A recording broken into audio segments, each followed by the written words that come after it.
కోవూరులో చాణక్య వ్యూహం. మహాభారతంలో ఎన్నో వ్యూహాలు ఉన్నాయి. కురుక్షేత్ర యుద్ధంలో అవి అడుగడుగునా కనిపిస్తుంటాయి.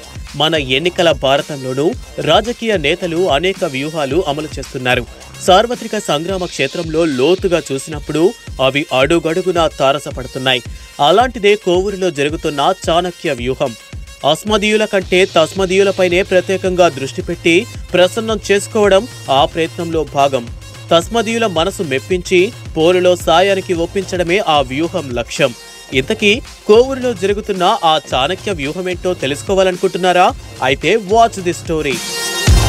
కోవూరు నెల్లూరు జిల్లాలో కీలక నియోజకవర్గం. రాజకీయ చైతన్యానికి పెట్టింది పేరైన ప్రాంతం. 6 దశాబ్దాలుగా ఓ రాజకీయ కుటుంబ ఏలుబడిలో ఉన్న స్థలం. అలాంటి ఇక్కడ 3 పదుల వయసులోనే 40 ఏళ్ల రాజకీయ జీవితం ఉన్న నల్లపరెడ్డి ప్రసన్న కుమార్ రెడ్డిపై పోటీ పడుతున్నారు పోలంరెడ్డి దినేష్ రెడ్డి. ఓవైపు ప్రసన్నపై విమర్శన అస్త్రాలు సంధిస్తూనే ఆయన పాలనలో లోపాలను ఎండగడుతున్నారు.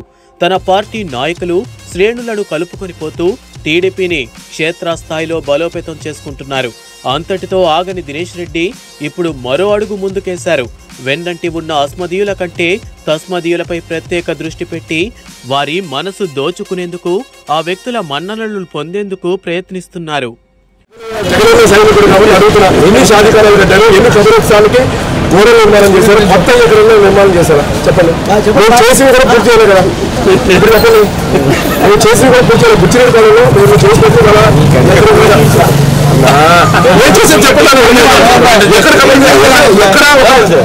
ఫీజు రియంబర్స్మెంట్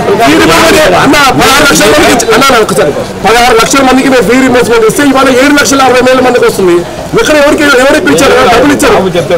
అలా మాయ కాదు, ప్రతి ఫిగర్ ఉంది 16 లక్షల మందికి. కానీ మీరంటే కాబట్టి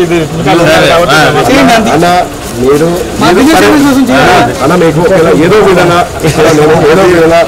మీరు మా నాన్నగారు అన్న అభిమానులు ఉన్నా, నేను అభిమానిస్తున్నా, మన పిల్లలు ఉన్నారు అనుకున్నా, మీరు సపోర్ట్ చేయండి. డెఫినెట్ గా మీకు ఏ సహాయ సహకారంగా అందించుకోవాలన్నా డెఫినెట్ గా చేస్తున్నాను. మనం ముస్లిమ్స్ కి గతం మీరేమో మీ వరకు రానే ఉన్నారు. ఈసారి నేను వచ్చిన ఏర్పాటు చేస్తే ఈసారి 1,00,000 రూపాయలు వస్తాయి. అలానే మళ్ళీ కూడా మనము హజ్ యాత్రకు ఉచితంగా ప్రారంభం చేస్తే మళ్ళీ మీకు కల్పిస్తాము. కేంద్ర ప్రభుత్వం చేస్తున్నా. ఇప్పుడు ఎక్కడ ఒక్కరు వెళ్ళారు హజ్ యాత్రకి, అందరూ ఓడుతున్నారు, అందరూ హజ్ యాత్రకు ఆపేసారు.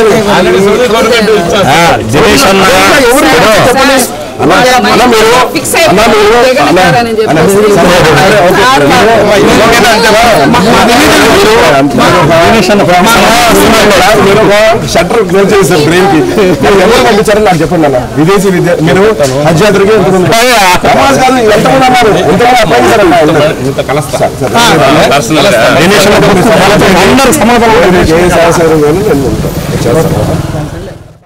కోవూరు నియోజకవర్గ వైసీపీలో ఉన్న మండల గ్రామస్థాయి నాయకులను పోలంరెడ్డి దినేష్ రెడ్డి విరివిగా కలుస్తున్నారు. ఎక్కడికక్కడ ప్రచారంలో భాగంగా వారి ఇళ్లకు వెళ్లి మంచి చెడ్డలు తెలుసుకుంటున్నారు. తనకు అండగా నిలవాలని అభ్యర్థిస్తున్నారు.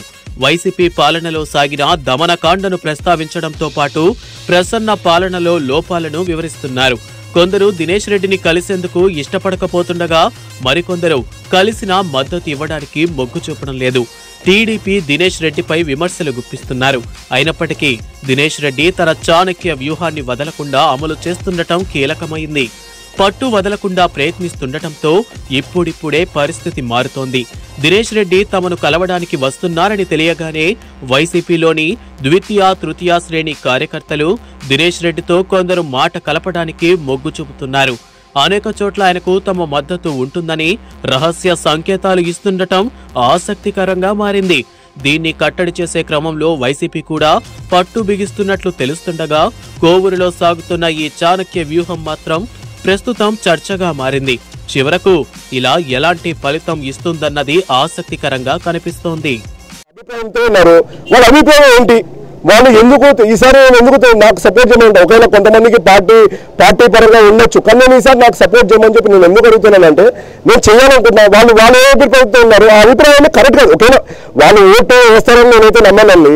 కానీ వాళ్ళ ఓటు వాళ్ళు వైఎస్ఆర్సీపీకి వేసుకుంటారు. కానీ వాళ్ళకున్న ఒపీనియన్ మార్చాలనేది నా ఆలోచన. వాళ్ళతో ఎందుకు మాట్లాడుతున్నా అంటే మేము గతంలో చేసిన మంచిని వాళ్ళు యాక్సెప్ట్ చేయాలనేది నేను కోరుతున్నాను. వాళ్ళు అందరూ మన పార్టీకి నిలబడితే 100% అంటే మన కాన్స్టిట్యున్సీలో ఉన్న 2,60,60,000 నాకు ఇవ్వడానికి ఏం లేదు కదండి. ప్రతి ఒక్కరికి వాళ్ళ బేస్ అవుట్ ఉంటుంది. నా ప్రయత్నం ఏంటంటే వాళ్ళకున్న ఆలోచన మంచి చేయాలనే ఆలోచన నాకుంది, అది వాళ్ళు గ్రహిస్తే చాలు. అదొకటే నా ఉద్దేశం.